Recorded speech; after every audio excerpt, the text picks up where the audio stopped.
I missed my train. It was a simple mistake. One I blamed on the rush, the chaos of another long week in the office. But there I was, standing on the platform of a remote station, the last train to the city already gone. The storm was picking up, and I could feel the weight of the rain starting to sting my face. I checked my watch again. No more trains for hours. Just my luck.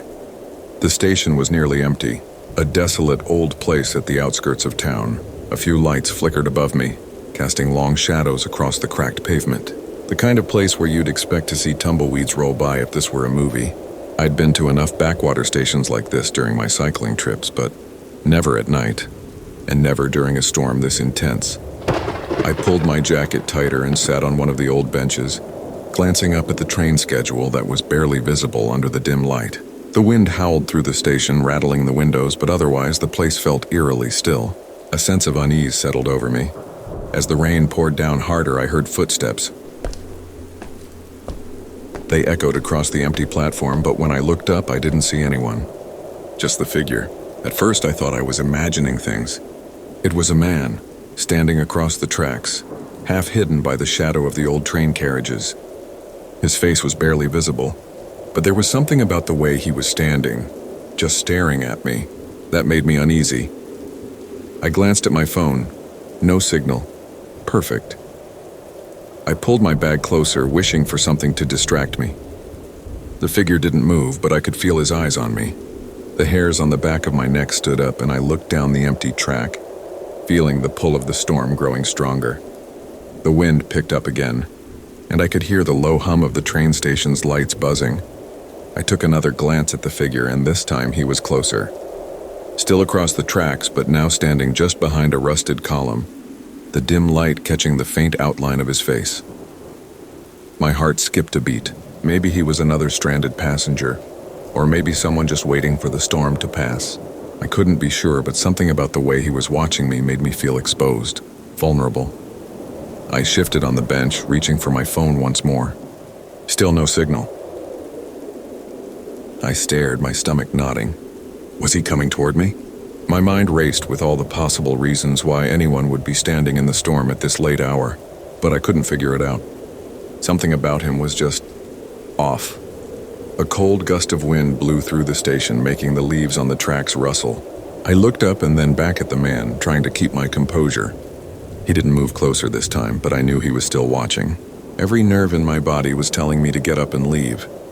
The feeling of being watched had turned from unsettling to terrifying. I stood up, glancing toward the station exit, but the man stepped forward again, his presence more noticeable now. He was tall, lean, and his clothes were drenched from the rain. I tried to shake off the chill running down my spine, but it lingered. He was no longer just standing there. He was coming closer. I shifted my weight, glancing toward the only lighted exit and wondering if it was too late to escape. The man didn't seem to care about the storm or the empty station. He was focused on me, and that realization sent a wave of dread through me. Something about this wasn't right. I started to take a few steps toward the station entrance, hoping to get away. But before I could make any real distance, I heard his voice. "I wouldn't try to run if I were you," he said, his tone low, like he already knew what I was thinking. His words hit me like a punch to the gut. My feet froze to the wet ground, my breath caught in my throat. I didn't turn to face him. I couldn't bring myself to.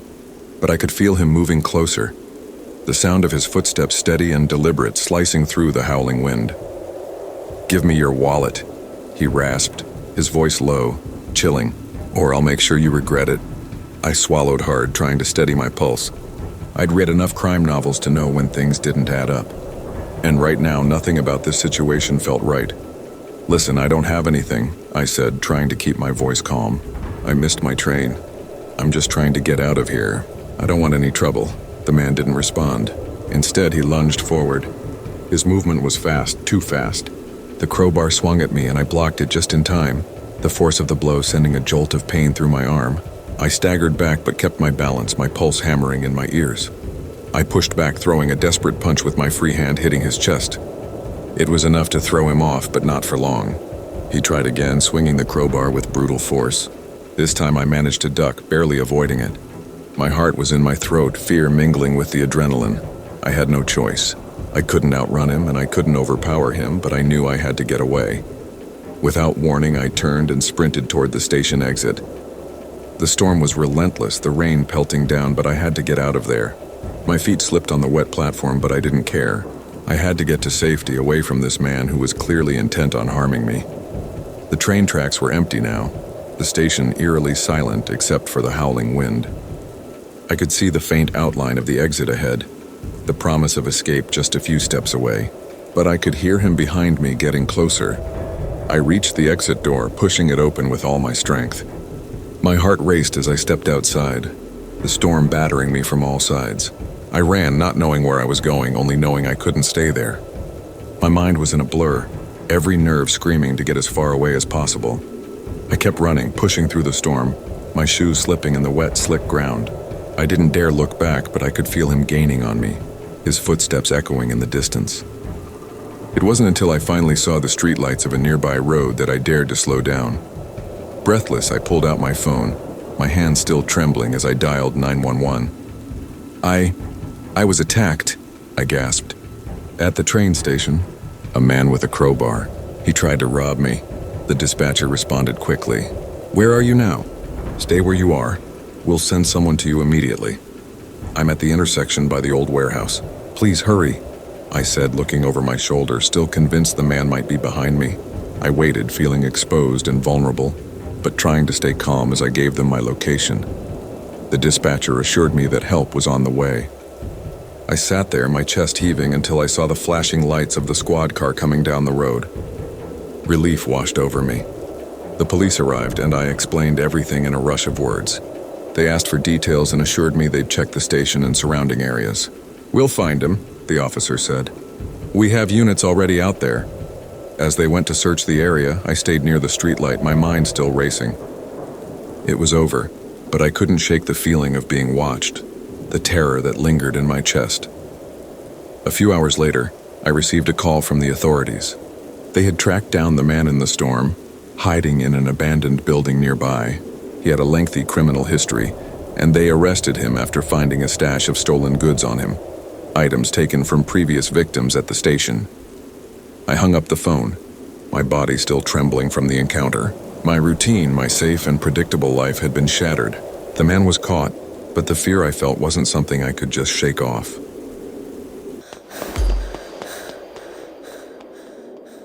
The cabin was quiet, save for the occasional crackle of the fire. I sat on the old worn armchair by the window, sipping my tea and watching the storm roll in from the distant hills. I had been looking forward to this weekend for weeks. The solitude, the peace of being far from the chaos of city life. As a writer, I craved these moments. Time to focus, to think, and to be inspired by the wildness of nature. The wind began to pick up, rattling the wooden windows and sending the trees outside swaying. I could hear the rain starting to fall, light at first, then heavier as the storm made its way toward me. The sound was comforting, soothing even, like nature itself was wrapping me in a blanket of calm. I had spent the afternoon hiking through the woods, the air fresh and crisp, and I felt my mind beginning to clear. It wasn't often that I could leave the noise of the city behind, and I was savoring every moment of it. My yoga mat lay in the corner, untouched for now, as I decided to take a break and enjoy the peace of my surroundings. I had always found that nature helped me reconnect with myself, rejuvenating my creativity for the work ahead. As the storm intensified, the noise outside grew louder. The wind howled through the trees, shaking the cabin. It was one of those storms that felt alive, as if the world outside was caught in a fury of nature's power. But there was something about the isolation, about the silence that followed, that made me feel uneasy. I put my cup down and stood, stretching my legs after hours of sitting. I walked to the window and peered out into the storm. The view was breathtaking. The dark clouds swirling over the hills, the trees bending in the wind. But something caught my eye. Movement just on the edge of the trees. I squinted, trying to make out what it was. For a moment, I thought it was just the wind pushing the branches, but then I saw it again. A figure standing motionless in the shadows. My stomach twisted and the hairs on the back of my neck stood up. It was hard to tell in the dark, but I was sure I wasn't imagining it. Someone was out there. I stepped back from the window, my pulse quickening. My mind raced, trying to rationalize it. Maybe it was a hiker who had gotten lost in the storm, or perhaps it was someone taking shelter in the woods. But the more I thought about it, the more the unease settled in. The cabin was isolated. There was no reason anyone would be out there, especially in the middle of such a violent storm. I walked to the door, hesitating for a moment before I decided to check the perimeter. Maybe it was just my imagination playing tricks on me, but I wasn't about to ignore the feeling in my gut. I grabbed a flashlight and stepped out into the rain, the cold water instantly soaking my jacket. The wind howled around me, almost deafening as I walked toward the edge of the property. I saw nothing. The trees loomed in the distance, their branches creaking under the pressure of the storm. But there was no sign of movement, no figure standing in the shadows. I stood there for a moment, straining my ears, trying to make sense of what I had seen, or thought I had seen. I turned to head back inside, but just as I stepped back toward the cabin, I heard something. A soft rustling, barely audible over the storm, but it was enough to make me freeze. It came from behind me, from the woods just beyond the cabin. The sound of footsteps, light crunching on the wet leaves. I whipped around, my heart pounding in my chest, but all I could see was the dark, swirling storm. The figure was gone, or so I thought. I stood motionless, my breath fogging in the cold air, listening intently. The storm raged around me, the wind howling, but the sound of footsteps was unmistakable. They were closer now. I couldn't see anyone, but I felt them. It was as if the very atmosphere around me had thickened, pressing in, urging me to turn and run. But I didn't move. Not yet. I was frozen, caught between curiosity and fear, unsure of what to do. Maybe it was just an animal, something small, trying to escape the storm. But somehow I didn't believe that. The footsteps didn't sound like an animal. They sounded too human. I slowly reached for the flashlight in my pocket, my hand trembling. The beam cut through the darkness, illuminating the trees and the wet ground, but there was nothing. Just the shadows, the rain, and the rustling branches. No one was there, but the footsteps kept coming. I felt my heart skip a beat as they grew louder, closer, until it seemed as though someone was standing right behind me. I spun around quickly, the beam of the flashlight dancing wildly, but I was alone. My breath came in shallow gasps, my pulse racing in my ears. I turned back toward the cabin, the familiar safety of its warmth beckoning. The sound of the storm was deafening now, drowning out everything except the frantic pounding of my own heart. I needed to get inside, lock the door, and forget about what I had heard. But as I moved toward the cabin, the footsteps followed. I wasn't imagining it. There was someone out there, someone moving in the shadows just beyond the reach of my light. I quickened my pace, my legs burning with fear, my mind screaming at me to run, to get inside. But as I reached for the cabin door, I heard something else. Voices, faint at first but unmistakable. Whispers, low and guttural, just beyond the trees. I stopped, paralyzed. They weren't just footsteps anymore. There was someone else out there, someone who knew I was here. I rushed inside, slamming the door behind me, and locked it quickly. The air inside the cabin felt suffocating, the silence deafening. I could still hear the storm raging outside, but the whispers, the footsteps, they had stopped. I stood there for a moment, my breath coming in short bursts, trying to calm myself. It was just my mind playing tricks on me, I told myself. The storm was making everything seem more intense. I tried to shake the feeling of being watched, but it wouldn't leave. I moved through the cabin, checking the windows and locking each one, my hands shaking as I went. Every time I passed a shadow, a rustle, I flinched. There was something or someone lurking in the darkness. But then I heard it again, the faint scrape of metal on wood. My pulse spiked and I froze in place, my heart pounding. I grabbed my phone from the counter, my fingers slick with sweat. I couldn't stay here anymore, not with that feeling pressing in on me from every direction. I dialed 911, my voice shaky as I explained what had been happening. I'm in a cabin out in the woods and I think someone's out there. I hear footsteps, whispers. I'm not sure what's going on, but I feel like I'm being watched. Please, I need help. The dispatcher was calm, reassuring. Stay where you are. We've got units on their way. We'll send someone to check it out. Can you stay inside and lock all doors and windows? Yes, I replied quickly. Please hurry. Minutes felt like hours as I waited, the sound of the storm outside mingling with the beating of my heart. Then I heard the crunch of tires on gravel. The police had arrived. They came to the door, their flashlights cutting through the rain as they introduced themselves. I rushed out to meet them, still shaken, and explained everything. They took my statement and assured me they'd search the area. "Don't worry, we'll check it out," one officer said. We found some footprints near the cabin. Someone's definitely been here. My stomach twisted. Is it safe for me to stay here? The officer paused for a moment, looking at his partner. There's a chance someone's still in the area, and the storm isn't helping. We're going to search the perimeter, but with all due respect, I'd recommend you leave. It's not safe here right now. I didn't hesitate. I was terrified, and the officer's warning only confirmed my fears. I nodded quickly, retreating back into the cabin to grab my essentials. The rain was still coming down hard, but at that point I just wanted to be anywhere but here. I didn't look back as I left.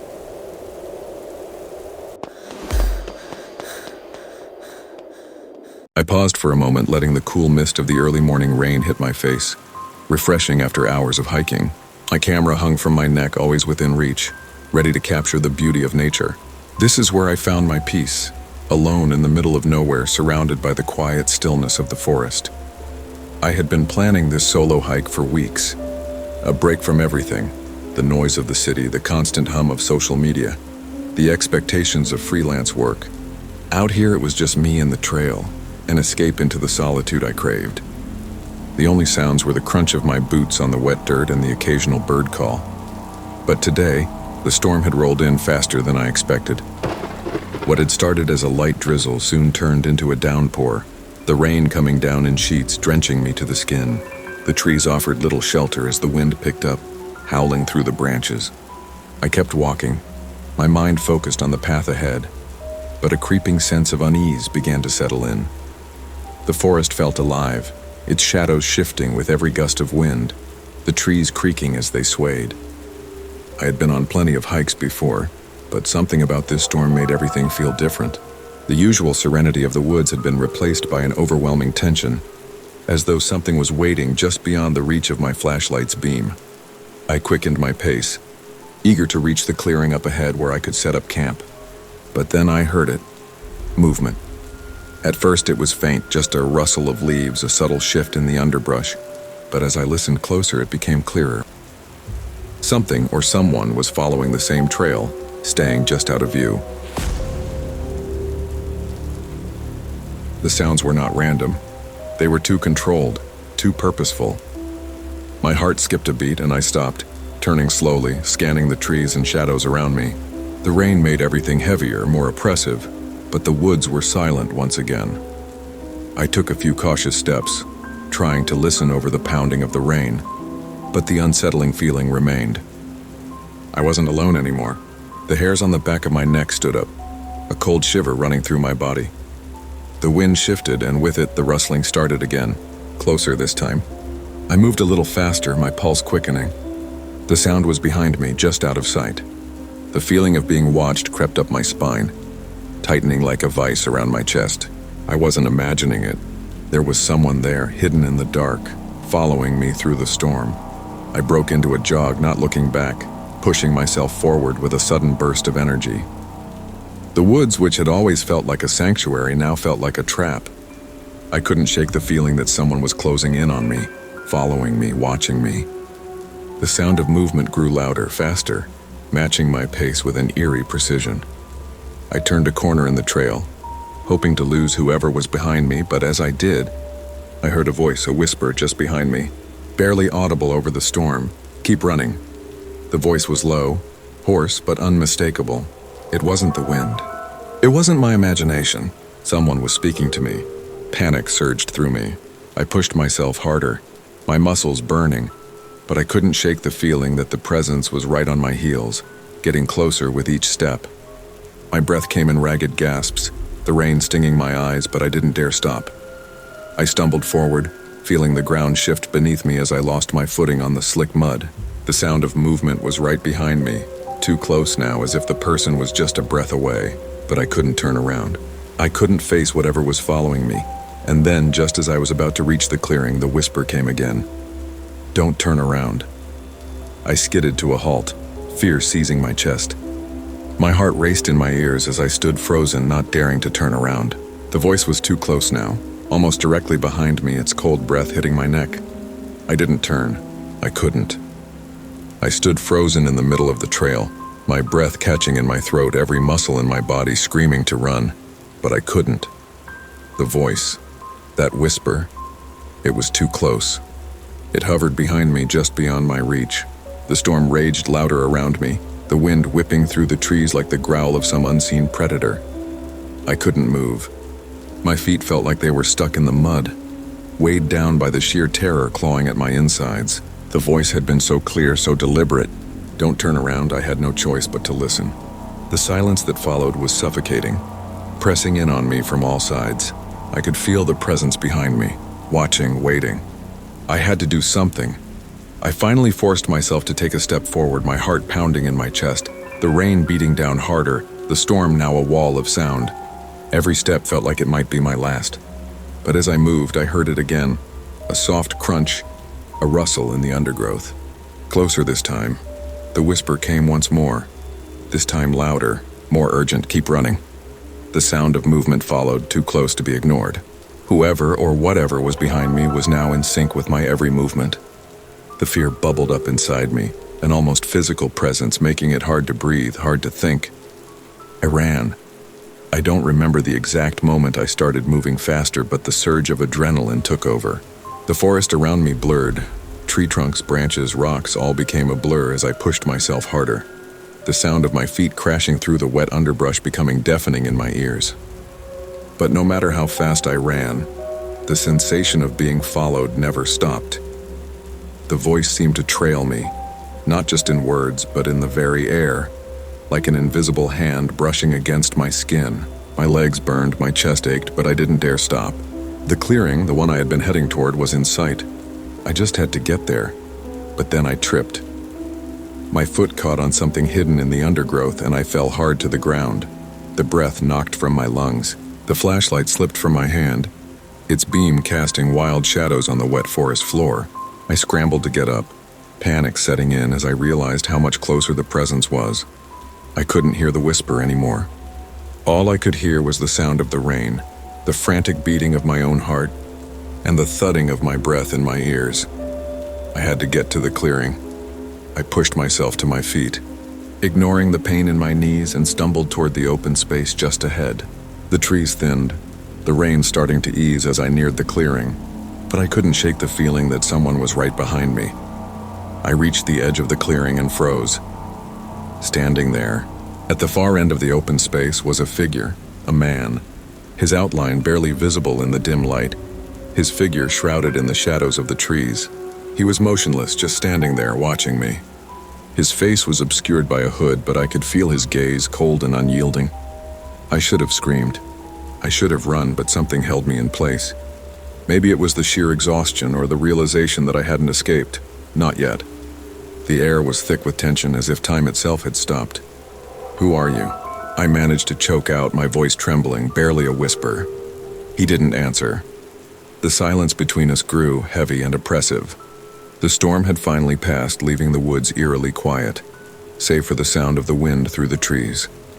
Then, without warning, the figure turned and disappeared into the woods. I stood there, staring into the darkness, not sure whether to chase after him or turn back.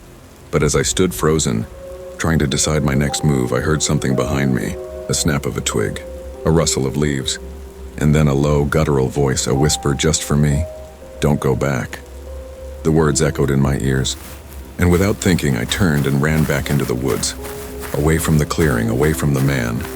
I didn't look back this time. I didn't dare.